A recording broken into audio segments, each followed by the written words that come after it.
내가 재밌는 게 있어서 하나 갖고 왔는데 그 남자가 결혼을 보험금 때문에 한 거예요. 이분들이 불안전 판매인데 완전히 그럼 계약 자체가 성립을 안 하는 거네. 피보험자 사인이 안 들어가면 계약 성립이 안 돼요. 사망보험이 커지면 보험회사 쪽에서 그냥 받진 않아요. 사망보험 자체가 보험료가 되게 비싸요. 특히 입원비 같은 경우에도 많이 가입이 안 돼요. 입원비로다가 보험 사기가 굉장히 많아요. 보험 사기는 쭉 있었어요. 보험이 나온과 동시에 아마 보험 사기는 계속 있었을 거예요. 예.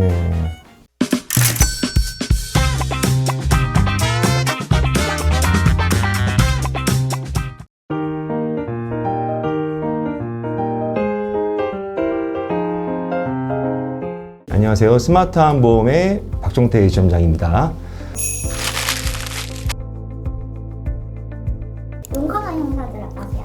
진짜 많이 나오는 게 보험 사기예요. 보험 사기 또 얘기하려면 한도 끝도 없지. 내가 재밌는 게 있어서 하나 갖고 왔는데 그 남자가 결혼을 보험금 때문에 한 거예요. 결혼이 문제야. 결혼이 문제야. 여튼간 7년 전에 이제 한 남자가 아내의 사망보험금을 3억을 수령을 했대요. 결혼을 했고 이 과정이 이제 수사가 보험회사에서 이제 그렇지. 된 거죠. 그렇지. 보험회사에서 경찰 쪽에 이제 같이 수사하는 확인된 케이스인 거예요. 아내가 보험을 가입하고 7개월 만에 사망을 했고 이 사망이 이제 계곡 근처 차 안에서 살해당해서 사망한 사건으로 사망 사유도 일반적이지가 않다. 보험 수익자가 게다가 남편으로 이제 했기 때문에 조금 더 이제 수상하다 이제 이렇게 된 거죠. 아내의 시신이 발견되고 나서 남편의 제자가 범인으로 검거가 됐대요. 처음에는. 근데 남편은 이제 혼인이 가능한 이제 대처승 그래서 이 작은 사찰 안에서 있는 이제 주지 스님이에요. 근데 남편의 직업이. 남편의 근데 직업이. 이제 결혼이 가능한 스님이다 보니 결혼을 하게 됐고 이제 와이프는 죽었고 제자가 수사 초기에 남편한테 사주를 받아서 살해를 했다라고 사고를 한 거예요. 남편이 이제 이렇게 하자 이래서 자기했다. 그래서 근데 남편도 인정을 했대요. 근데 남편이 변호사를 선임하고 나서 살인 교섭 나는 안 했다라고 태도를 갑자기 바뀐 거야. 거예요. 결국에는 이제 남편이 2년 만에 이제 무죄 판결을 받았어요. 10억 원의 이제 그 보험을 동시 수령을 하고 있대요. 수익자 또한 남편이었고 남편은 지금 캄보디아로 출국을 한 상태. 그 스님이 이렇게 욕심이 많지? 스님이면 그러면 안 되는 거 아니야? 이 형사 수사에만 이제 초점을 맞춰서 보험을 맞춰서 재수사를 이제 다시 들어가게 된 거예요. 계약자 전화번호랑 이제 아내 전화번호랑 다른 걸 이제 기재된 걸 알게 됐고 이제 막 이렇게 수사를 막 하다 보니 보험 설계사가 당시 이제 가입을 뭐 하고 했을 때 사진을 보고 젊은 여자랑 이 스님이 부부 사이라고 이제 하고 특이하게만 신경을 써서 기억을 하고 있었대요. 결국에는 이 남자가 잡혔어요. 이분들이 불안전 판매인데 불안전 판매라는 게 피보험자한테 사인을 받아야 되는데 피보험자한테 사인도 안 받은 거 아니야. 와이프한테. 완전히 그럼 계약 자체가 성립을 안 하는 거네. 이런 경우에는 이 보험 설계자 입장에서도 되게 당황스러울 것 같거든요. 이 동시 가입을 한다는 것 자체가 문제가 되는 부분일까요? 동시 가입을 하는 거는 그렇게 크게 문제는 안 되는데 예를 들어서 만약에 사망보험금이 커진다라고 하면 사망보험이 커지면 보험회사 쪽에서 그냥 받진 않아요. 근데 동승보험이 사망보험금은 굉장히 비싸요. 왜냐하면 이유불문하지 않고 나가기 때문에.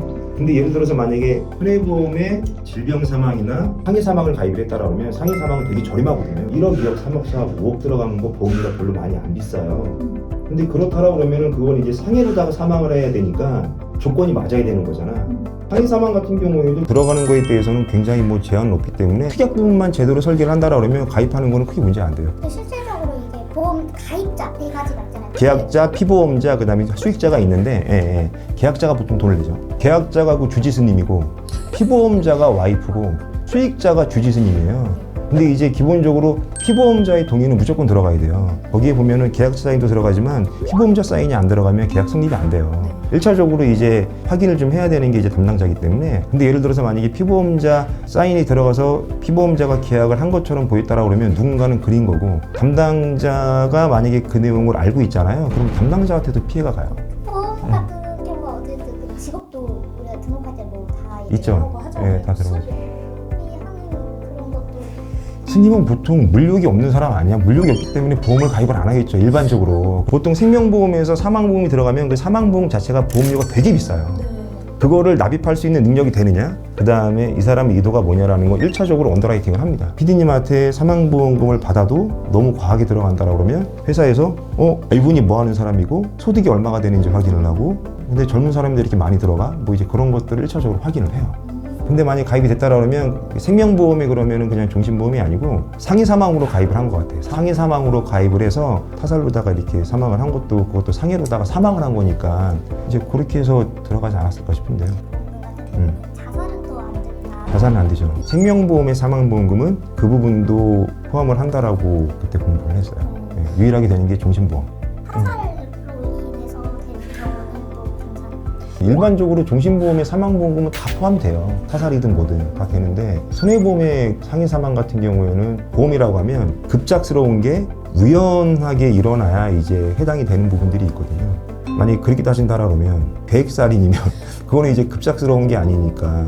이분이 근데 동시에 보험을 3개를 예, 가입했잖아요. 예. 그러면은 처음에 A, B, C가 있으면 A에서 가입을 했어요. B한테 또 가서 가입을 하잖아요. 그러면 A 가입 이력이 여기서는 안 나타나는 걸까요? 지금은 이제 이게 전산이 통합이 돼가지고 불절 진단비 같은 경우에도 내가 그러면 A 보험사, B 보험사, C 보험사 불절 진단비 다 가입할 수가 있잖아요. 그게 안 돼.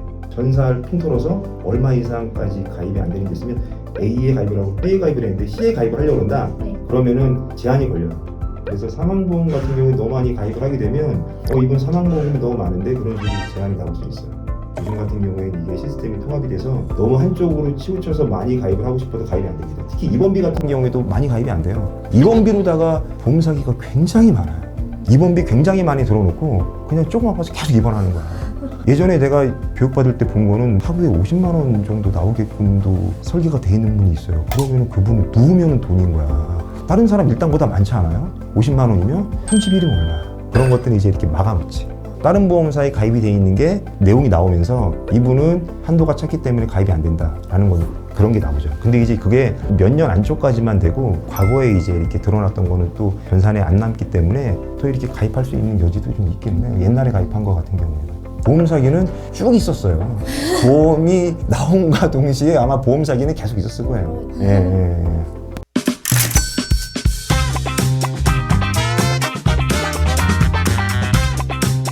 오늘은 과거에는 보험사의 네트워크가 허술했던 거를 악용해가지고 보험 쪽으로 좀 악용했던 사례들에 대해서 좀 이제 말씀을 좀 드려봤는데요. 앞으로 이런 좀 재밌는 얘기들을 좀 많이 가져와서 좀 이해하기 편하게 영상을 좀 만들어 보도록 하겠습니다.